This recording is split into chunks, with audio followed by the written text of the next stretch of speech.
Bienvenidos a Cuarto Intermedio, bienvenidos al programa del Colegio de Abogados. Roque, bienvenido. Gracias, Gonzalo, bienvenido a todos los amigos que nos siguen como siempre por la señal de Somos Salta, Somos Jujuy, un nuevo Cuarto Intermedio, Gonzalo, que bueno, vamos a seguir cubriendo que fueron las jornadas de Derecho del Trabajo, unas jornadas muy importantes, unas jornadas muy federales, y estamos muy contentos de haber entrevistado porque son temas muy importantes, muy trascendentes, de una rama de derecho que tiene muchas subramas. Ese es el derecho laboral. Y bueno, la verdad, como destacabas, un evento realmente federal, ¿no?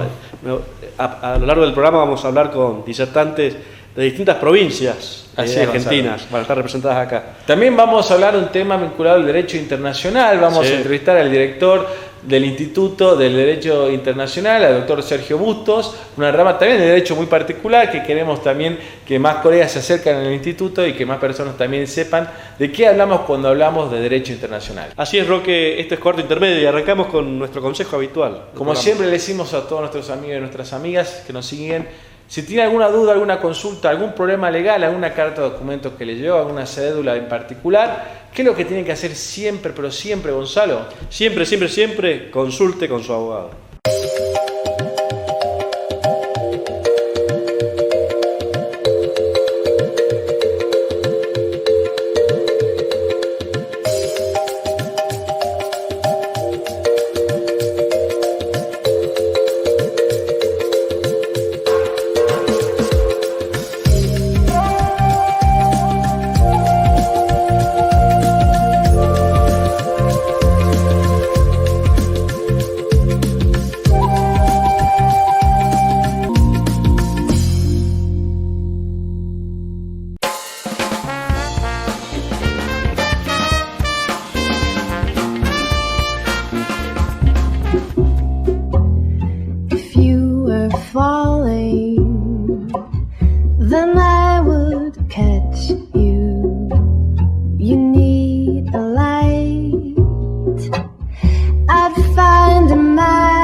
Seguimos en Cuarto Intermedio, el programa del Colegio de Abogados. Roque, la verdad es que una alegría. Se está desarrollando la 9ª Jornada Nacional del Instituto de Trabajo Norberto Centeno.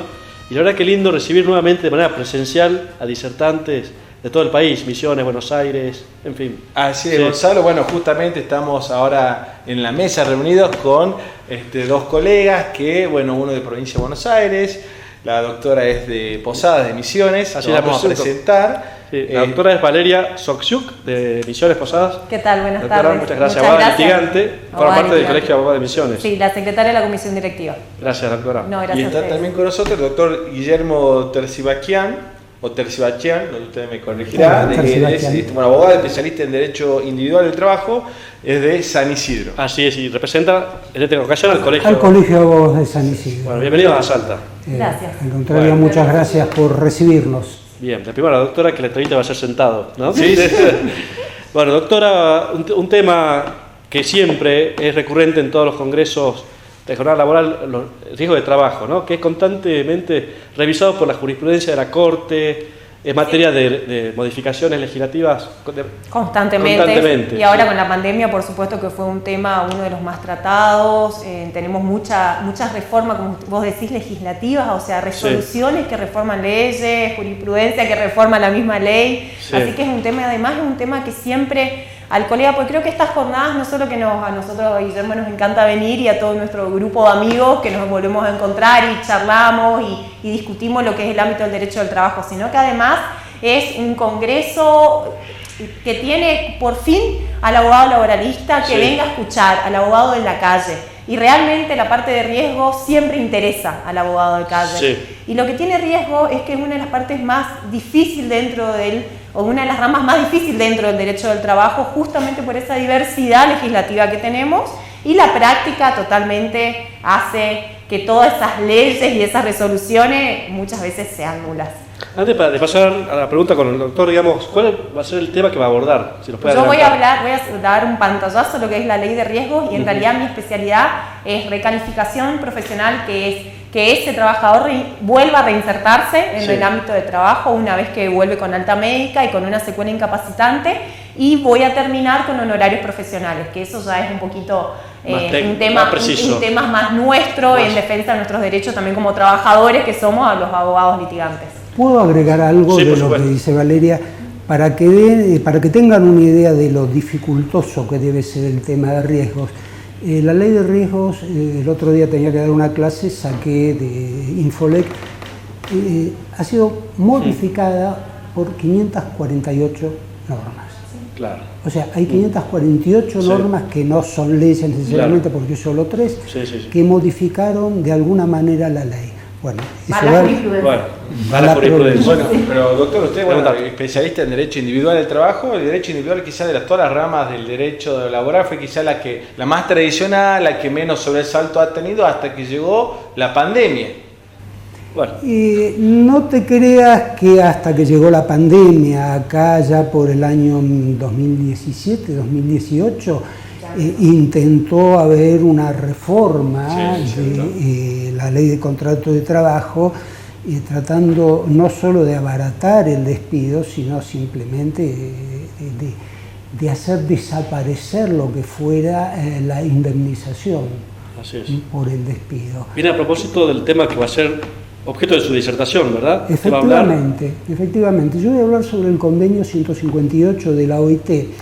El convenio 158 es un convenio que es medio raro, es una gran transacción entre sectores empresarios y sectores trabajadores, eso es la OIT, es un organismo tripartito, y que tiene como principio general que el despido incausado, es decir, sin causa, el que comprende el artículo 245 en principio de la ley de contrato de trabajo, no tendría efecto, no se puede despedir sin causa. Es nulo, si ocurre.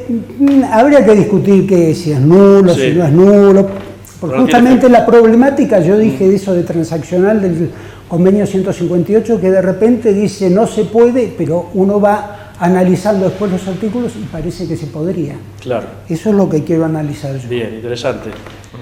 Bueno, la verdad que no me quiero hablar más tiempo y tienen que ir corriendo urgente a las jornadas, Gonzalo, pero queremos agradecer muchísimo. Y por último, bueno, me gustaría algunos conceptos respecto a cómo ven la evolución a corto plazo del derecho del trabajo en cada una de sus ramas, ya que bueno, el 2022 cómo se nos viene encima, ¿no? ¿Cómo ven ustedes? Va a haber más litigiosidad, muchas veces también el derecho laboral está mal visto por muchos sectores.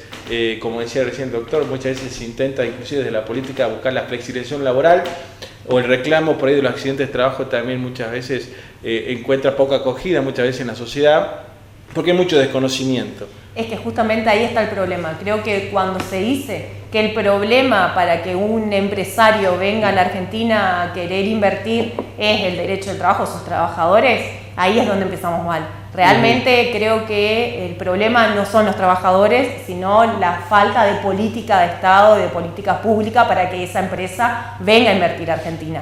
Entonces, si enfocamos la mirada en que hoy hay problemas o falta de empleo registrado, ¿sí?, por el derecho del trabajo, o los laboralistas, como nos han dicho, son el problema, bueno, ahí está justamente el quid de la cuestión.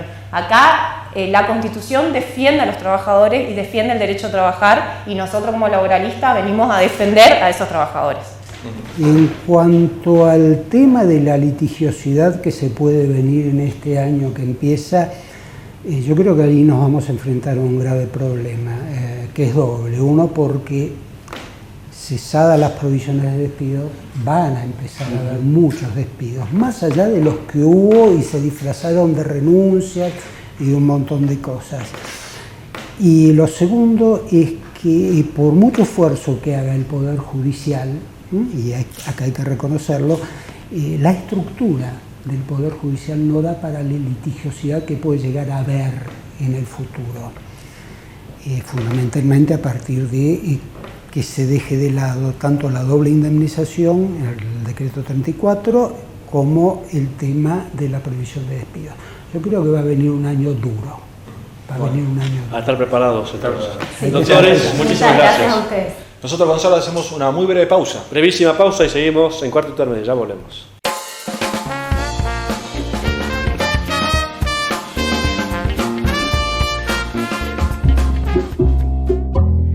If you were falling, then I would catch you. You need a light. I'd find a map.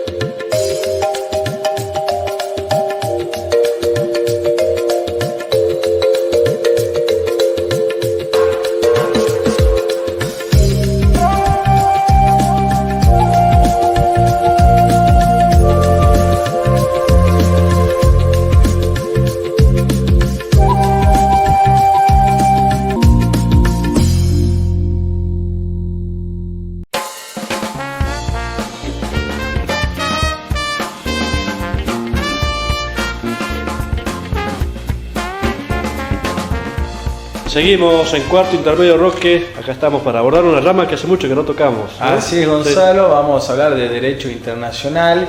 Para ello hemos invitado a quien está a cargo de la dirección del Instituto de Derecho Internacional del Colegio de Abogados. Está con nosotros el doctor Sergio Bustos. ¿Cómo estás, Sergio? Hola, buenas tardes, muchas gracias. Gracias a ustedes. Bienvenido al programa de Misiones Posadas, el doctor. Así es, residente en Salta desde hace 4 años. Y bueno, a cargo de este Instituto de Derecho Internacional. Y te convocamos, doctor, para hablar de un instituto que quienes no hacemos Derecho Internacional lo hemos estudiado en la facultad y después nos olvidamos completamente de la carrera. Sí, el exequatur o exequatur. Exactamente. Las dos formas de pronunciarlo, ¿verdad? Sí, el tema del derecho internacional privado, como es la última materia, uno se la quiere sacar de encima. Encima es pesada porque hay mucha legislación. Muchos tratados. Muchos tratados y en base a cada tratado y cada país nosotros tenemos que reaccionar de diferentes maneras. Gracias a Dios se modificó ahora el Código Civil y Comercial y desde el artículo 2594 al 2600, 7 artículos, versan sobre lo que es el derecho internacional. En ese aspecto reordenó un poco y le da más libertad al juez cómo puede actuar ante normas extranjeras. Claro. Y eso vino a facilitar muchísimo nuestro trabajo. Claro, pero vamos a situaciones prácticas que se dan en el día a día. Supongamos, tenemos que inscribir una sentencia de divorcio que se celebró, que se dictó en España. En España. ¿Cómo hacemos en Salta? Bueno, supongamos que María y José se casan acá, se van a vivir a España y se separan allá. Sí. Tienen sentencia de divorcio. Entonces, en España se rige por la ley de ejecución civil, en el artículo 359 de España, en el cual dice cómo se lleva adelante el procedimiento. Pero ¿cuál es la cuestión? Inscribir esa sentencia de divorcio en Argentina. Nosotros en Argentina tenemos que guiarnos por la ley de exequatur, que es la 26.314, por el Código Civil, que va desde 2594 al 2600, y por nuestro Código Procesal Civil salteño, que es el artículo 132. Bien. Y es bueno que diga salteño porque muchas personas confunden que hacer una cuestión internacional, esto se debe llevar por el Juzgado Federal. Claro, nosotros tenemos que entender que el Juzgado Federal es un juzgado de excepción para cuestiones muy particulares. Esto no. Esto es una cuestión civil, privada, que ocurre tanto en la Argentina como ocurre en otros países. Claro. Por tanto, no va por la parte federal, ¿sí? Entonces, al tener la sentencia de España, aplicamos esta ley, la 26.314 de exequatur, que significa ejecutar. Sí. Entonces, el juez, atento al código, lo que dice el Código Civil 2595, en este caso, ve que esa ley de inscripción no sea contradictoria con una norma argentina. Entonces, el juez va a actuar como si fuese un juez español. Claro. Va a tomar esta sentencia, la va a inscribir, hay que hacer todo el proceso normal de divorcio. Presentamos, hagamos el caso práctico. Sí, sí. Nos vamos al juzgado de familia. Antes que eso, vamos a mesa distribuidora para que se sortee el juzgado. Mesa distribuidora, para Bien. que se sortee el juzgado. Bien. Por la materia y por la rama va a ir al juzgado de familia. Bien. Y en los hechos comentamos cómo fue la cuestión, que viene una sentencia, se casaron, tienen una sentencia firme en España, Sí. y presentamos esa documental. Esa documental, para que tenga validez en la Argentina, tiene que tener o la apostilla de la Haya o la firma del consulado argentino. Bien. Esas dos cosas son válidas. Bien. Hay gente que hace las dos a la vez, no hace falta, puede ser o consulado argentino, Sí. se firma, Sí. o la apostilla de la Apostilla Haya. de la Haya. Lo que sí, tiene que estar la sentencia firme, ¿no? Claro. La sentencia tiene que estar firme. Una vez hecho este trámite, lo presentás en el juzgado, y ahí lo que hay que hacer es, el juez va a analizar la situación, va a aplicar estos artículos que les dije recién, y va a pedir la inscripción. Hay un control de la forma. Claro, ¿no? es un control de la forma, y Sí, siempre no y cuando... no del fondo de lo resuelto por el juez, simplemente. no, porque ya está. se entiende que está Exactamente. ejecutada la... Sí, sí, sí. Bueno, en cuanto a las tecnologías, imagino yo que aparecen para darle una gran auxilio a esta rama del derecho, o todavía las formalidades, vos mencionabas recién, el sello de la Haya, sigue siendo bastante complejo y una barrera a tener en cuenta a aquellos profesionales que quieran dedicarse a hacer esta rama de derecho. Desafortunadamente, el envío va físico. Ujú. La apostilla de la Haya necesita poner el sello en físico. Claro. Lo que sí puedo decir es que hoy los courier y demás van mucho más rápido de lo que era antes. Y si nos remontamos a 30, 40 años atrás, Claro. o iba Trámite que duraba un posiblemente, año. claro, eran trámites que tardaban mucho. A mí me tocó hacer ahora una inscripción y habremos tomado 6 meses Claro. entre que recibí la documentación ya firmada y bueno, y uno mete en Y hacer el Bueno, el tiempo judicial argentino es un tiempo, podemos decir, hasta expedite. Sí. Podemos decir que es tolerable esos 6 meses. La verdad que sí. Ahora bien, y aquellas personas, por ejemplo Gonzalo, ¿no? Está pensando en sus vacaciones, ya está cansado de nosotros, se quiere ir de vacaciones, está harto ya.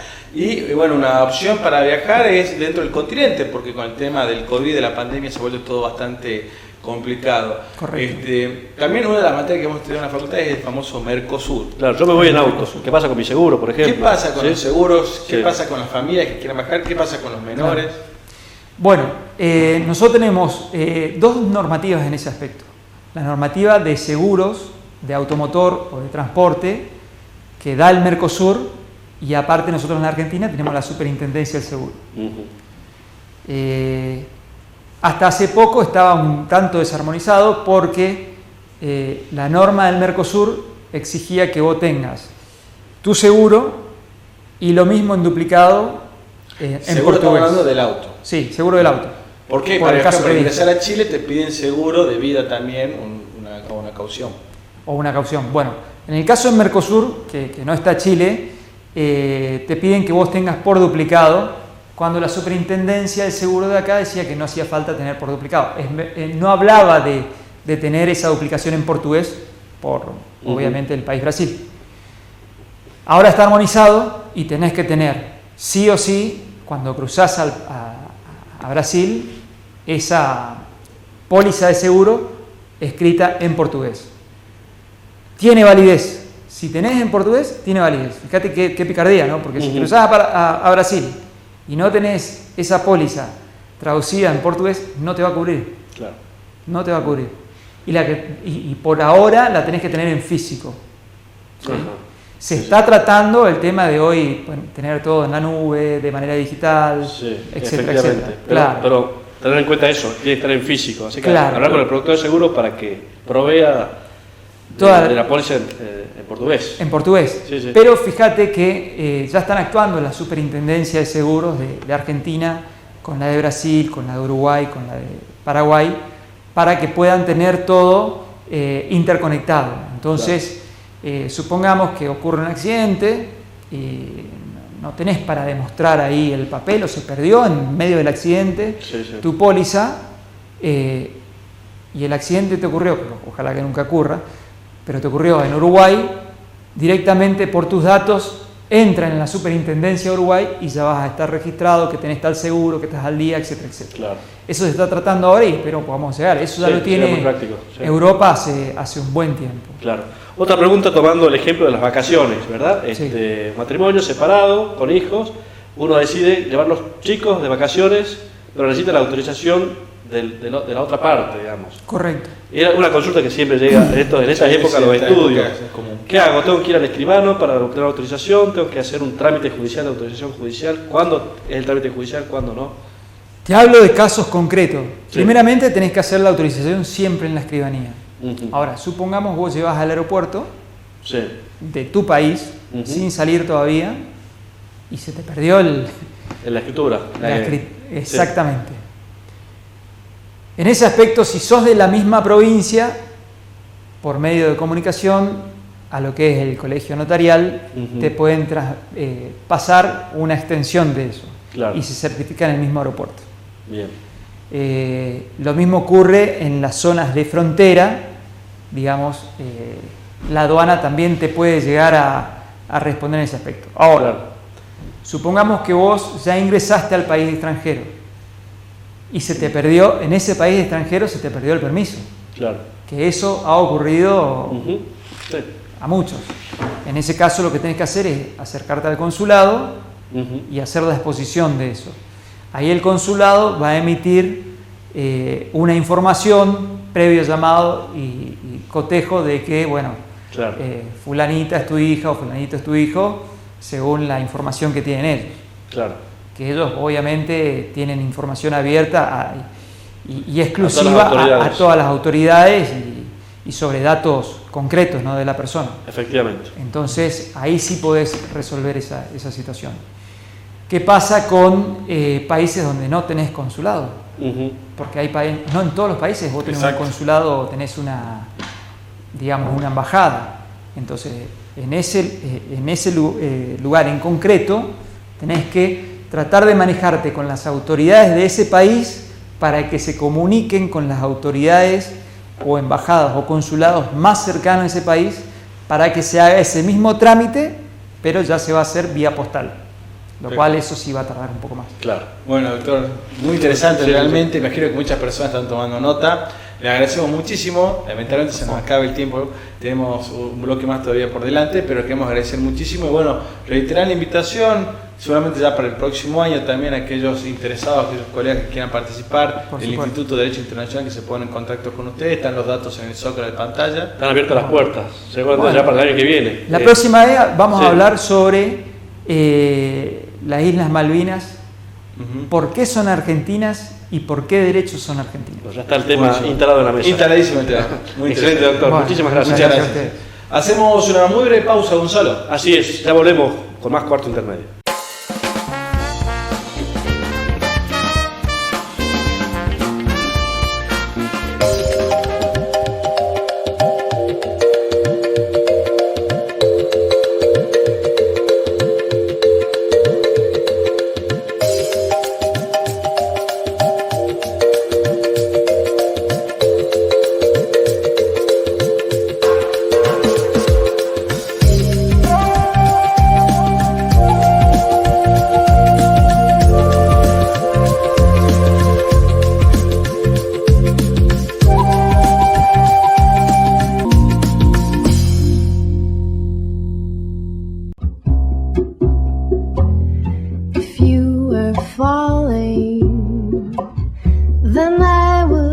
catch you. You need a light. I'd find a map.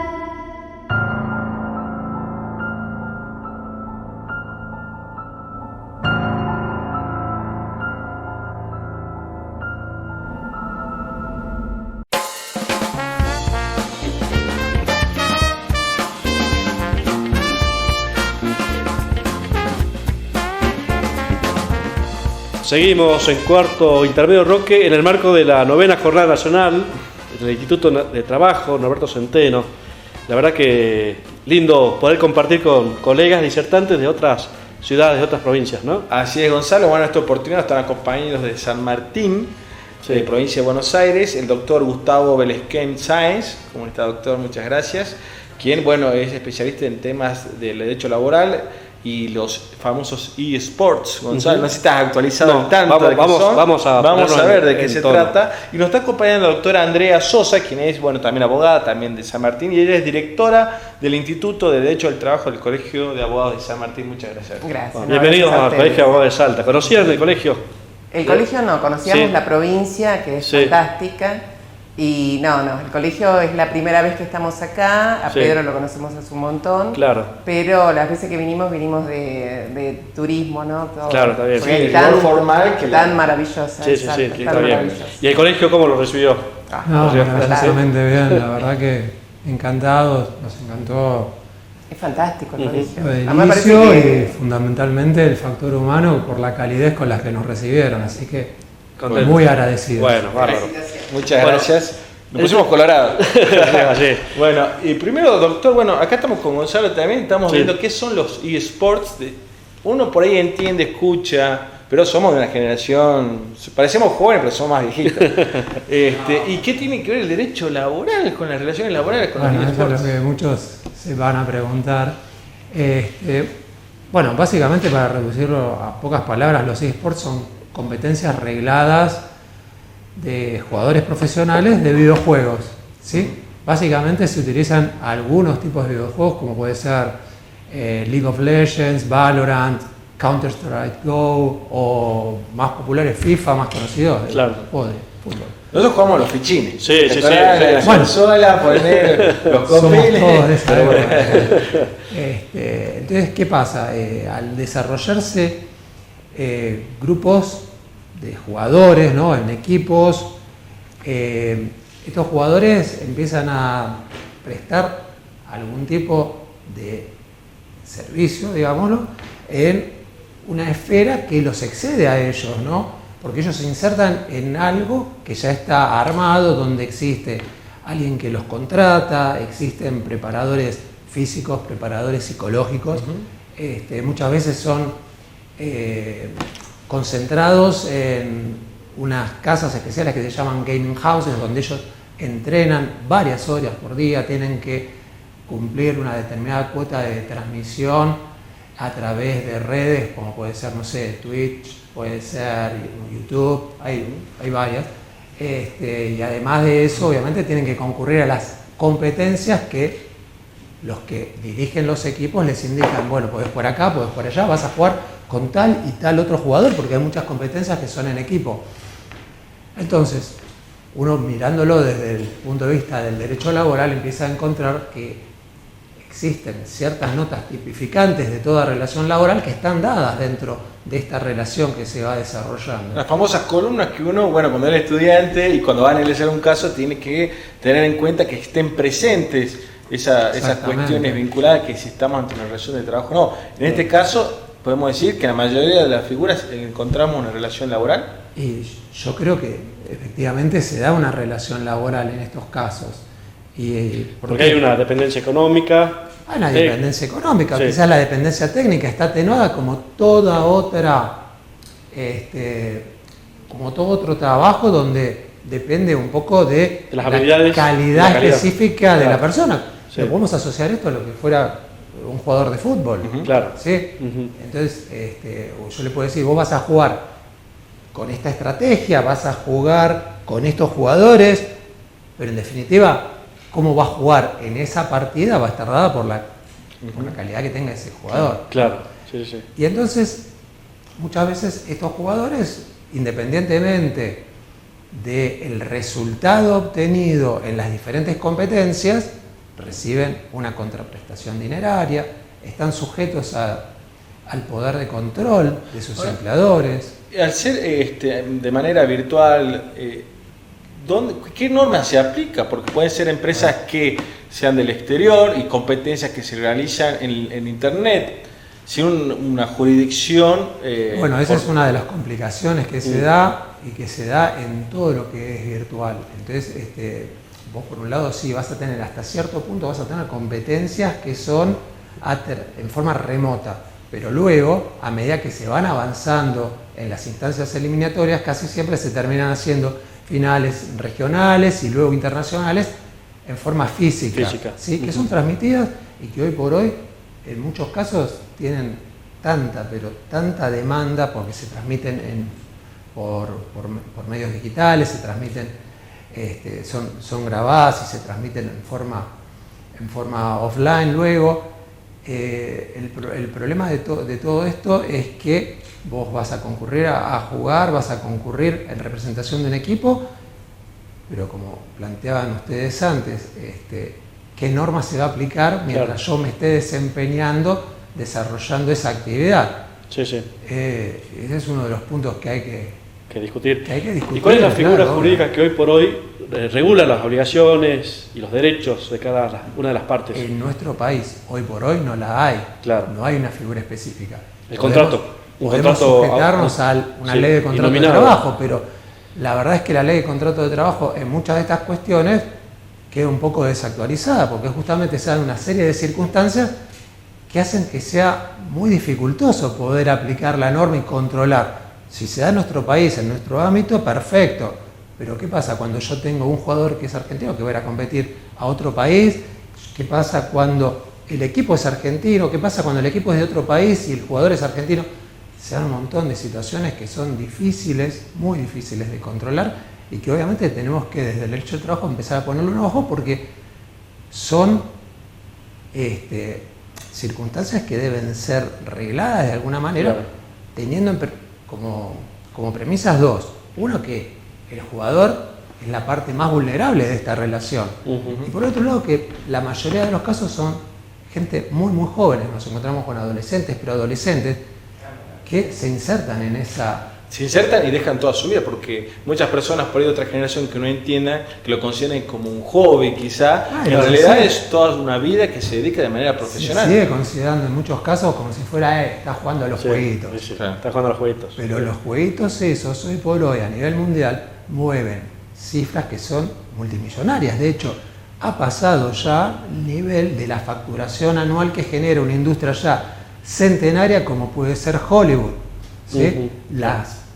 Las bolsas de premios que se reparten en las competencias, por ejemplo, las finales de League of Legends, son superiores a, por ejemplo, el Tour de France de ciclismo. Está prácticamente empatado con los premios que se reparten en Wimbledon. Por eso hay esos acuerdos, ¿no?, que terminan siendo confidenciales y son millonarios. Claro, los acuerdos se dan en el sentido de parte de la contratación de los jugadores lleva a que los premios se los queda el equipo mientras ellos reciben por ahí una pequeña porción de esos premios, quizás una paga mensual, que no digo que esté mal, no digo que sea bajo ni nada, pero que es completamente desproporcionada. Claro. Todo un campo en donde el derecho tiene que empezar a regular cuestiones que van surgiendo de la vida misma, ¿verdad? La doctora va a moderar un panel muy interesante que lo integra la doctora Olga Pastor, Enrique Papa y Esteban Cabrini, que tiene que ver con la reinstalación, con el despido indirecto y con el despido directo. Encima de ellos son 3 disertantes maravillosos, además que han, fundamentalmente varios de ellos, como el doctor Cabrini, participó de varios famosos, ¿no? Casos famosos case, como AT2, no sé si ustedes lo tienen, hemos tratado. Que es, la verdad, que es fundamental escucharlos. Yo creo, bueno, es mi orgullo ahí poder presentarlos a 3 queridos amigos, escucharlos y pasar un momento excelente como vamos a pasar. Y bueno, como decía recién el doctor Belkenstein, estamos felices de estar acá, es fantástico el colegio. Estábamos hablando recién, creo que era la secretaria que nos comentaba todo lo que tenía el matriculado, porque para nosotros es muy importante eso, todos los servicios. Al tener la ciudad judicial bastante apartada de todo y ustedes estar tan cerca y que ellos tengan esta posibilidad de tener las computadoras, esto, la verdad que eso no tiene precio para el colega. A nosotros nos pasa en San Martín, como recién les comentábamos, nosotros, provincia de Buenos Aires, son 20 colegios. Y nos ocurre también lo mismo. Me imagino lo agradecido que deben estar todos los matriculados y las matriculadas. ¿no? La verdad que estamos muy contentos. Las gestiones han permitido que tengamos esta infraestructura que realmente nos facilita el trabajo. Yo les comento, en pocos lugares he visto colegios así, tan lindos como el de ustedes. La verdad Muchas gracias. Los felicito porque no he visto este tipo, no quiero, ya esto está todo grabado, no quiero que después se enojen conmigo, pero mejor porque ustedes levantan la vara, porque así nosotros también vamos a copiar lo positivo, porque es eso, nosotros somos el sindicato de los abogados, estamos para ayudarlos, para asesorarlos, y la verdad que Pedro y todos ustedes del equipo, la verdad son fantásticos, lo vemos, nosotros estamos en varios grupos, nosotros estamos en el foro de provincia de Buenos Aires, bueno, yo soy autoridad además de la caja de la provincia de Buenos Aires, y realmente ver esto nos llena de orgullo. A veces que nuestra profesión, ¿no? Que a veces cualquiera dice algo de nosotros o algo por el estilo, entonces estoy feliz de encontrarme con gente como ustedes, encontrarme con Pedro, que realmente nos incorpora a nosotros, y a veces nosotros, ustedes saben que esto es todo ad honorem, esto lo hacemos porque a nosotros nos gusta, y dejamos nuestro tiempo de trabajo para hacer toda esta actividad. Así que los felicito, por todo este trabajo que hacen, y que yo los veo, el salón estaba completo, estaba lleno, y obviamente que está limitado porque estamos pasando este momento, pero está el cupo completo, así que bueno, estos encuentros se hacían de manera presencial y había una expectativa grande de decir, bueno, volvemos de vuelta a la presencialidad. Muchas gracias. La verdad que los felicito mucho de corazón, porque nosotros sabemos el trabajo que hacen del otro lado, y realmente estoy totalmente segura que los matriculados y las matriculadas están pero feliz de tenerlos acá. Y nosotros felices con la visita de ustedes porque nos ilustran, nos traen temas novedosos como el que se va a presentar mañana, ¿verdad, doctor? No, dentro de un rato, digamos, que hay todo por escribirse, ¿no? Todo por escribirse. Bueno, nosotros tenemos que liberar a la doctora porque tiene que ir ahí a moderar, si no se van a pelear, pacificar los puntos de vista. Muchas gracias. Hacemos una muy breve pausa, le pedimos a los amigos que se queden por la señal de Somos Salta y Somos Jujuy. Ya volvemos con más Cuarto Intermedio.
Seguimos en Cuarto Intermedio Roque, seguimos en el marco de esta 9ª jornada nacional del Instituto Nacional Norberto Centeno del Trabajo. Así es, Gonzalo, un gran encuentro que nos ha reunido con gente que no conocíamos de distintas partes del país, gente que ya conocemos, gente amiga acá de Salta, pero también un gran gusto recibir gente también del interior y sobre todo del norte salteño y particularmente de Tartagal. Está con nosotros una amiga de la casa, la doctora Viviana Carrizo. ¿Cómo estás, Viviana? Muchas gracias. Muy bien, feliz de compartir con ustedes en nuestra casa. Gracias, doctora. Y la verdad que felicitarlo por el trabajo que hacen. Realmente creo que la comunidad no puede enterarse de los temas relevantes, ¿no?, que hay, que le pasa a la gente, porque de última todo lo que hacemos, ustedes, nosotros, desde el trabajo, desde la investigación y desde el estudio, es tratar de mejorar la vida de las personas y de ilustrarlas, ¿no es cierto?, con el conocimiento.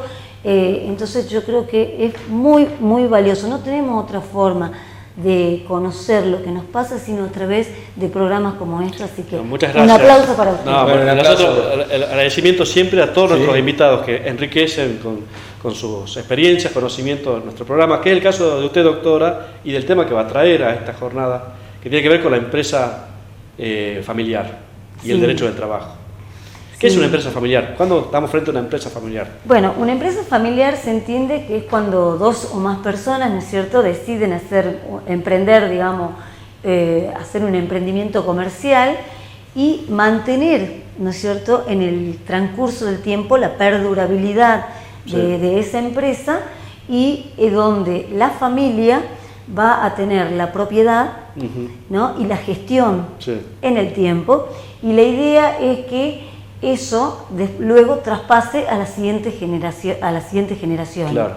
Es muy importante... Que no muera con los fundadores, la empresa familiar. Que no muera con los fundadores. Entonces, pero para ello se requiere de una construcción donde los distintos operadores, ¿no es cierto?, que forman parte, puedan tener esta visión holística, esta visión multidisciplinaria, de saber que en una familia por dentro se generan muchos conflictos por la diversa forma de ver, y en la empresa también. Y vos imaginate, cada una tiene su dinámica con sus propios conflictos, y cuando ambas se relacionan o están vinculadas, esos conflictos se potencian. Entonces, y si la familia es una familia funcional, organizada, de buenos modales, que tiene una cultura, digamos, de buen trato, esos valores se trasladan a la empresa, ¿no? Y bueno, y esa es la dinámica que va a tener la empresa. Pero cuando la familia no tiene esa dinámica, también los problemas se trasladan. Entonces, algo que quiero rescatar como para ponernos en tema, que es fundamental, una familia se rige por criterios emocionales, ¿no es cierto? Es decir, criterios subjetivos, se da más al que menos tiene, se trata de proteger al más débil, por ahí se lo incluye dentro de la empresa a un hijo que quizás no tiene ningún tipo de capacitación e idoneidad, y se lo pone a la par del director o del técnico, y bueno, eso genera, ¿viste?, situaciones de conflicto. En cambio, en una empresa, ¿qué es lo que te importa? Es la rentabilidad, se maneja con criterios racionales, la eficacia, en donde va a estar dentro de la empresa aquel que aporte valor, es decir, aquel que no aporte nada no tiene que formar parte de la empresa. Frialdad. Puede ser dueño, pero no necesariamente formar parte de la misma. Bueno, yo recordaba un informe de años atrás que justamente manifestaba, haciendo un poco de historia, sobre todo en nuestro país, de grandes empresas que fueron tremendamente exitosas, cuyo origen fue empresas familiares, pero creo por distintos motivos, justamente no vinculados a la faz financiera ni económica, sino vinculados a temas personales propios de la familia o conflictos familiares, fueron fracasando y cerrando o siendo exitosas, pero en manos justamente de otras personas, no por manos de la familia, y vincular realmente este tema que usted mencionaba a las relaciones emocionales o a los conflictos emocionales que tiene una empresa. ¿Cómo lograr desde la abogacía, cómo lograr desde el asesoramiento, cómo lograr trabajar estos temas tan importantes para el bien justamente tanto de la familia, por supuesto, para la paz familiar, como también de la empresa, que también nuclea otra familia, que son los trabajadores? Bueno, yo creo que el rol en este caso del abogado, el abogado tiene que estar formado en empresas familiares, tiene que tener presente los principios del derecho de familia. ¿Por qué? Porque si bien es cierto, vos cuando vas a asesorar a la empresa y ver el funcionamiento de la empresa, van a interesar criterios contables, temas societarios o temas que son estrictamente a lo que hace al eficaz funcionamiento y a la rentabilidad, pero en la vinculación con la familia, que es, digamos, existe para sustento de la primera, no nos podemos olvidar, ¿no es cierto?, de los principios del derecho de familia, en donde vos tenés que preservar la unión familiar y generarle armonía, felicidad. Entonces, de eso se trata. Muchas veces nosotros no tenemos todas las herramientas y tenemos que ser conscientes de eso y de por ahí pedir ayuda, y por eso siempre el abordaje de los conflictos que se presentan en las empresas familiares es multidisciplinario. Va a necesitar a veces de un mediador, va a necesitar de un psicólogo, de un contador, de alguien que esté especializado en derecho tributario, porque muchas veces una empresa tiene temas fiscales. Desde el punto de vista del derecho laboral, es fundamental que la empresa familiar, y es uno de los motivos, porque yo soy laboralista, es uno de los motivos que a mí me entusiasmó estudiar por dentro la dinámica, es saber que una empresa familiar es exitosa cuando tiene todo en regla, cuando puede transparentar en números, ¿no es cierto?, y en papeles. Vos podés hacer una radiografía, ¿no es cierto?, de toda su situación fiscal, tributaria, de que cumple con las normas de la seguridad social. En el caso de los trabajadores, tiene todos los trabajadores en regla. ¿Por qué? Porque si vos después tenés la idea, yo como fundador quiero que esto pase a las generaciones siguientes, yo no le puedo pasar problemas, claro, ni le puedo pasar cosas que no sean transparentadas en números, en reglas. Entonces, una empresa se considera exitosa cuando cumple con todas las reglas, porque es la única manera de poder hacer un traspaso que sea transparente, y sobre todo si hablamos de planificación sucesoria. O sea, doctora Compro, ¿cómo es posible? Una empresa familiar seguramente está realizada bajo un tipo social, ¿verdad? Será una SRL, una SAS, una sociedad anónima, pero más allá del tipo social, digamos, tiene que tener una estructura normativa que la regule como empresa familiar. Usted nos hablaba fuera de cámara de los protocolos, de establecer protocolos es muy importante, que regulen. Mira, es muy importante, ¿no? Sí, es muy importante tener en cuenta, y esto va para todos, aquel que comienza con un emprendimiento que es chico, como por ejemplo, no es lo mismo administrar una balsa, un bote, que después cuando vos has comenzado con ese emprendimiento chiquitito y va creciendo y de repente se transformó en un crucero, claro, no lo vas a poder manejar con los mismos criterios. Claro. O sea, es como un kiosco. Vos comenzás administrando un kiosco en donde vos podés tener un inventario, hacer quizás una o dos personas pueden manejar toda la dinámica del kiosco, pero cuando el kiosco se ha transformado en un supermercado y has empezado a contratar personas, has empezado a delegar, necesariamente tenés que generar órganos de gobierno. De eso se habla de la profesionalización de la empresa familiar. Cuando la empresa familiar adquirió una cierta dimensión, es necesario generar órganos de gobierno, no solamente en la empresa para regular las cuestiones por dentro, sino también en la familia. En la familia hay que generar también lo que se llama el consejo de familia para poder regular, digamos, esta vinculación entre la familia y la empresa. Claro. La redacción de un protocolo familiar, que si bien no está definido en el Código Civil y Comercial, pero sí está contemplado como una herramienta en donde es un acuerdo, en donde va a quedar plasmado el estatuto y todas las regulaciones que hagan a la relación entre la familia y la empresa. Por ejemplo, un fideicomiso, el pacto sobre herencia futura, que es una de las herramientas fundamentales que trae el Código Civil y Comercial en el artículo 1010, digamos que es la vedette para las empresas familiares, porque los pactos sobre herencia futura están prohibidos, pero se los aceptan cuando van a servir para preservar la continuidad en el tiempo de la empresa familiar. Bueno, usted mencionaba, doctora, el tema de que la empresa familiar exitosa es aquella que está en lo más transparente posible, que se puede hacer una radiografía de la misma. ¿Qué sucede en aquellos casos en cual algún integrante de la empresa, de la familia, no está clarificado cuál es su función o si es si está bajo relación de dependencia, si es un socio, si es un colaborador. Mira, es muy importante que los roles siempre estén definidos. O sea, en una empresa exitosa, como te digo, si la empresa ha crecido, se debe generar órganos de gobierno. Y yo puedo ser dueña de la empresa, accionista, tener acciones, pero a su vez, si yo soy, por ejemplo, en este caso abogada, y cumplo un rol técnico y cumplo horario, bueno, puedo llegar a ser la gerente, voy a tener sueldo. Entonces, que todo esté diferenciado y que en las reuniones y en las asambleas cada uno cumpla con su rol. Mira, hay un lema que a mí me encanta que dice, no existe el puesto de yo hago esto porque soy el dueño o dame plata de la caja porque soy el hijo del dueño.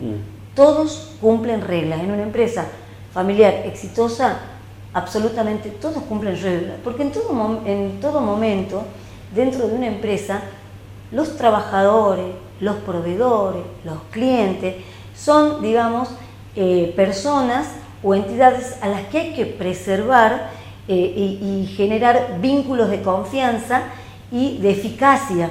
Y para eso lo mejor es que cada uno cumpla un rol y lo respete. Entonces, cuando todo está arreglado, es mucho más fácil garantizar la eficiencia de la misma. ¿Y qué sucede? Bueno, hablamos acá de familias de múltiples personas, pero claro, en el caso concreto de los cónyuges, por ejemplo, ¿no? De una pareja, ¿tiene la misma mecánica, funciona de la misma manera, que respetar los mismos tiempos?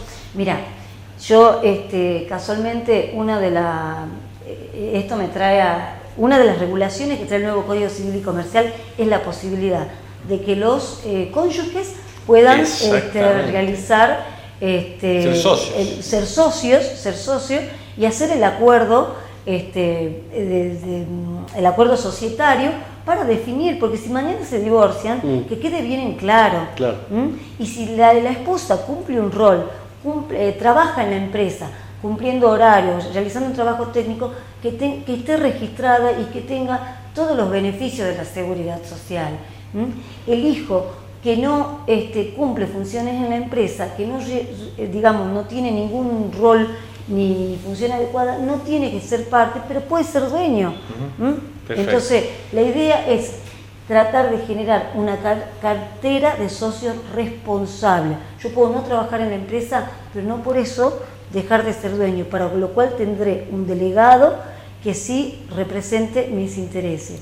Y si trabajo, gozaré de todos los beneficios de la seguridad social. Muchas gracias, claras. Así clarísimo. Doctora, muchísimas gracias. Gracias a ustedes. Y así pasaba una edición más de Cuarto Intermedio, Roque. Así es, Gonzalo. Recordemos a todos los televidentes y a todos los colegas, sobre todo, que la semana que viene, el 17, vamos a tener el famoso brindis, por fin, del colegio, lo vamos a poder reencontrar y bueno, vamos a estar también transmitiendo todo lo que suceda en ese tan querido brindis. Nos queda despedirnos, Gonzalo. Así es, hasta la próxima semana. Muchas gracias. Esto fue Cuarto Intermedio, el programa del Colegio de Abogados.